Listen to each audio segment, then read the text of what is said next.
have not worked. From Gaza to Iran, those bitter hatreds have delivered nothing but misery, suffering, failure, and death. They've served not to weaken Israel, but to annihilate the very forces that did the most to foment this hatred. And it's really, I mean, everybody that's tried it has become irrelevant. Meanwhile, we've seen those nations that set aside their differences, reached across ancient divides, and pursued engagement are now among the most successful in the region. They're getting along with Israel, and they're doing great. And I can tell you the 4 nations that joined the Abraham Accords early on, and you'd all be doing me a favor, and I'm going to be saying this in a little while to some other friends, would love you all to, is this right, Jared? Join up in the Abraham Accords. We have to join up and get together. You can have that whole thing filled out. We had a very weak administration, worst president in the history of our country by far. And Barack Obama was not far behind, by the way.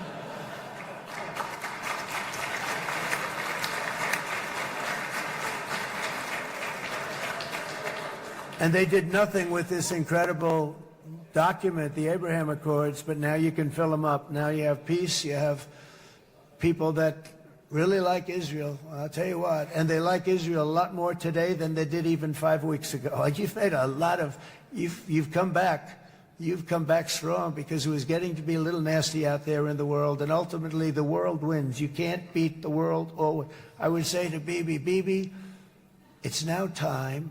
And he understood it better than anybody, because ultimately, you know, the world's a very big place.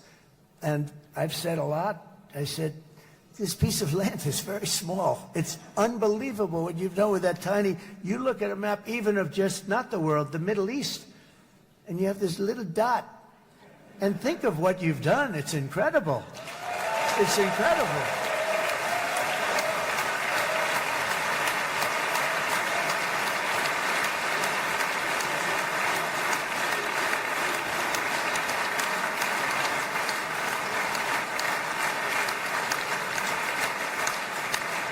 But the world is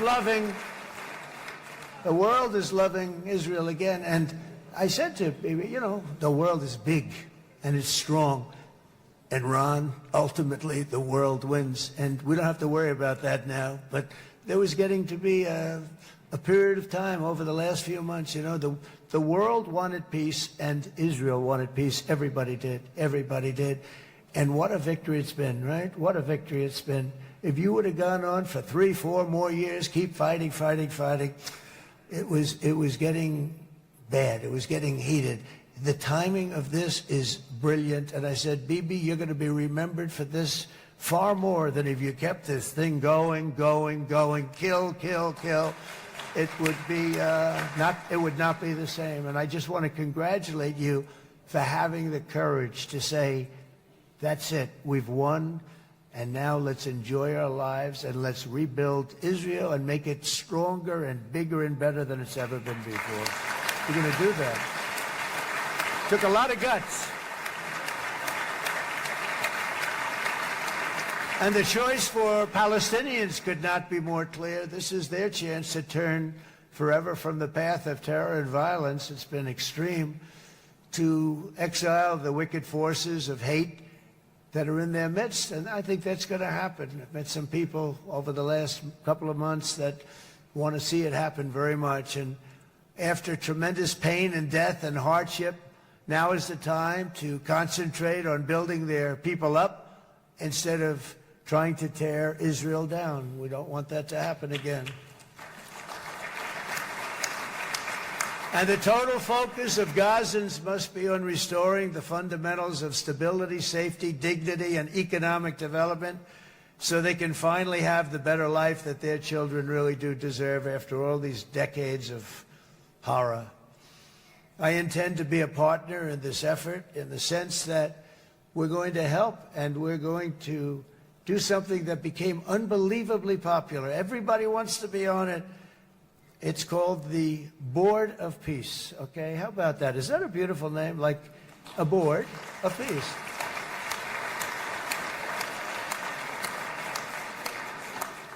The only bad thing from my standpoint, every single nation involved has asked me to be the chair, and I'll tell you, I'm very busy. I didn't count on that, but you know what? If we do it, we'll do it right, and we have unbelievable power and wealth, because you're going to need wealth. You're going to need wealth to rebuild things, and they have wealth like few people have wealth. I want to thank the Arab and Muslim nations for their commitment that they've made to support a safe rebuilding of Gaza and beyond. I have many Arab countries, very wealthy countries, that came up and said, we'll put up tremendous amounts of money to get rebuild Gaza. And I think that's going to happen. The power, they want dignity, they want to come forward, and they want to say, and I want to say who they are, because what they're doing is going to be, I think, something that you're going to be very impressed with, Bibi, and you need that. You need the kind of economic power that they have, and they want to see it work, and they want to see it be safe, and they want to see it be good for Israel, too. And as much money as it will be, and it's a lot, as you can see, it's a lot. For these countries, it's relatively little relative to their worth. It's really a lot of money like most people could never even conceive, but for these countries it's not that much, especially because it ensures success and stability in the Middle East, which is what they want to see. So many of them will be with us in Egypt in a little while, I think. I'm not sure. They may be gone. They may have taken their Boeing 747s and left. I said, what kind of a plane do you fly? 747. I said, that's a large plane. No, they may have. Steve, do you think they've left on their their brand new Boeing 747s? Or, I don't know. We're going to find out soon. It's going to be a big story. There'll be 2 people left, and they'll be the 2 poorest ones.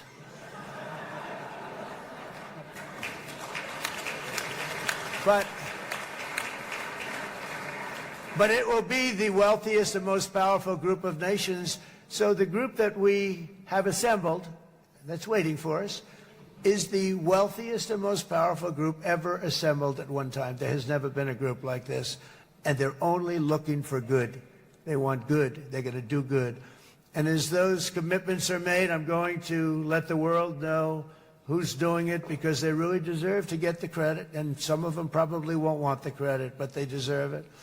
It's more obvious than ever that the productive and responsible nations of this region should not be enemies or adversaries. You should be partners and eventually even friends, and that's what's going to happen. I know it. Together you can stand against the forces of chaos. Yeah, you go ahead. That's an important point.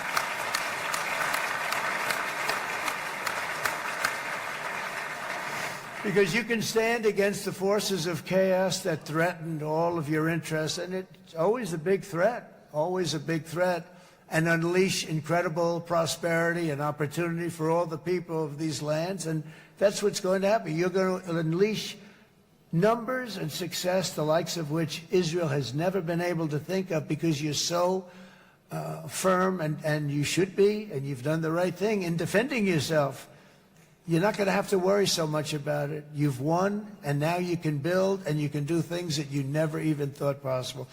When you put that genius into doing something else, it's going to be something it's going to be a miracle. The miracle in the desert, it's going to be amazing. And it already is in a true sense. But it'll be wonderful when you can spend time thinking about other than war and defense and offense also. To that end, it's my firm hope and dream, frankly, that together the Abraham Accords will turn out to be everything that we thought they would. Vom publica discursul lui Donald Trump din Knesset în mai multe segmente pe măsură ce echipa noastră finalizează traducerile. Abonează-te la Jurnal Info și rămâi conectat pentru actualizări continue.